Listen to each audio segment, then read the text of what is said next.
नाम क्या है? आप प्रेस वार्ता क्यों कर रहे हैं बताइए। मेरा नाम है सर शैलेंद्र कुमार यादव। प्रेस वार्ता इसलिए कर रहे हैं कि हम लोगों को जोन नहीं चाहिए। जोन में बांट दिया गया है, हम लोगों को 5 जोन मिला है। आप लोग कौन लोग? हम लोग यूनियन के लोग, ई रिक्शा चालक हैं हम लोग। और हम लोगों को 5 जोन में बांटने के बाद अगर मतलब हम लोग तो लॉन्ग रूट पे चलते नहीं हैं। लॉन्ग रूट पे चलने में 1-2 चक्कर में ही बैटरी ख़त्म हो जाती है। जैसे बरगदवा अगर 2 चक्कर चला गया आदमी, तो उसके बाद तीसरा चक्कर बड़ी मुश्किल से आ जा पाएगा। हो सकता है कहीं फंस जाए रास्ते में। और 3 चक्कर में ज़्यादा से ज़्यादा 4 ठो सवारी बैठती है और 20 रुपया भाड़ा है। ये कब से जो है ये लागू हो रहा है? ये आज से लागू है सर, आज से लागू हो गया। अच्छा, क्यों सरकार जोन में आपको बांट रही है?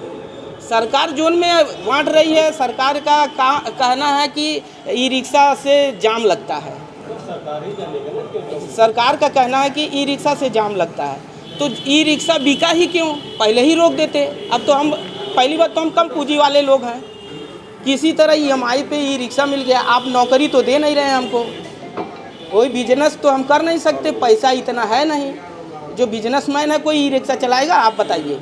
जो बिजनेसमैन कहा जाता है कि ई-रिक्शा जो है सिर्फ वाहन स्वामी ही चला सकता है, तो हम लोग वाहन स्वामी ही हैं सर। लेकिन अक्सर ऐसा देखा जाता है कि घर में जो है 3-3 4-4 ई-रिक्शा है और उनकी किराया तो सर उसके जिम्मेदार हम हैं, उसके हम जिम्मेदार तो है नहीं। हम लोग तो वाहन स्वामी हैं। जितने लोग हैं यहाँ हाथ उठवा लीजिए। ये चाहते हैं कि अगर जो एक व्यक्ति कोई लिया है 4-5 रिक्शा, उसको निरस्त किया जाए। मैं ये क्यों कहूँ सर निरस्त किया जाए? मैं ये कैसे कर सकता हूँ? वो भी तो 4। अरे यार चुप रहे यार महाराज। वो बिजनेस बना लिए हैं, जैसे वो बिजनेस बना लिए हैं कि एक व्यक्ति कोई है पैसे वाला, वो 5 नहीं 6 नहीं 7 ले लिया है, अपना किराए पर चला रहा है। मेरे हिसाब से उतने वो तो समाज सेवा भी कर रहा है एक हिसाब से अगर देखा जाए तो। नियम के विरुद्ध भी तो है ये तो सरकार, हाँ ठीक है, नियम तोड़ रहा है तो उसको सज़ा दीजिए। हम ये कह रहे हैं अगर ये नियम के विरुद्ध है तो उसको सज़ा दीजिए। जो कार्रवाई करनी है करिए, हम उसके लिए वो नहीं कर रहे हैं। कि ई-रिक्शा चालक जो है मतलब सवारी बीच में ही उतार देते हैं, मनमानी करते हैं। ये भी शिकायत बहुत हम लोग को सुनने को मिलती है। तो उनको सज़ा दीजिए ना सर। हम कहाँ कह रहे हैं कि उनको ना सज़ा दीजिए। हर जगह पुलिस तो रहती नहीं। चालान ये बताइए, जोन बांटने से आपको दिक्कत क्या है?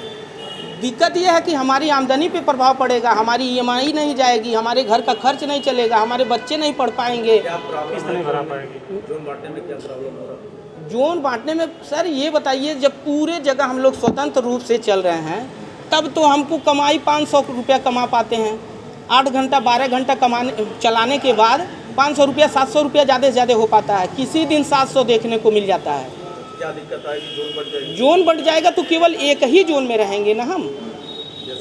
जैसे मान लीजिए, अब एक उदाहरण मैं आपको दे रहा हूँ। जैसे मान लीजिए हमारा घर बरगदवा पड़ता है। अब बरगदवा से हमको स्टेशन तक का मिला है 4 नंबर गेट तक। स्टेशन से बरगदवा से 4 नंबर गेट तक हम आ सकते हैं। और उसके बाद अलग अलग कॉलोनियों में भी है, तो कॉलोनी में कौन सवारी मिलेगी? कॉलोनी में कोई चलता तो है नहीं, कोई गाड़ी चलती तो है नहीं। सवारी हमको रोड पे मिलती है और हम छोड़ते कहाँ हैं ले जा कर के? कचहरी पे। सबसे ज़्यादा लोग कचहरी आते हैं, सबसे ज़्यादा लोग हॉस्पिटल पे जाते हैं। किसी को दिखाना है, किसी को दवा कराना है, कोई भर्ती करने जा रहा है, और किसी को ट्रेन पकड़ना है, किसी को बस पकड़ना है। यही सवारियाँ मिलती हैं। जब जोन बढ़ जाएगा हाँ, तो आप ये सवारी नहीं उठा सकते हैं? बिल्कुल नहीं उठा सकते हैं। कैसे उठाएंगे? कचहरी में आ नहीं सकता, कचहरी में आ नहीं सकता हूँ, रोडवेज में जा नहीं सकता हूँ, बेतिया हाथा आ नहीं सकता। सारे हॉस्पिटल बेतिया हाथा में हैं, तो फिर मैं जाऊंगा कहाँ? चलिए, क्या अपनी समस्याओं को लेकर कहाँ आप शिकायत किया आपने? मैंने अपनी समस्या RTO साहब को दिया, फिर क्या बोलते हैं ये DM साहब को ज्ञापन दिया। अभी यहाँ से जाने के बाद SP ट्रैफिक को भी देंगे हम लोग। क्या आश्वासन के? अभी कोई आश्वासन हमको नहीं, कोई निर्णय नहीं। अगर मांगे नहीं पूरी होती उस कंडीशन में क्या करेंगे? उस कंडीशन में हम लोग सर जो भी धरना या जो भी मतलब करना पड़ेगा वो सब कुछ करेंगे। मतलब जो करना पड़ेगा वो करेंगे। ये मांग हम नहीं मानेंगे।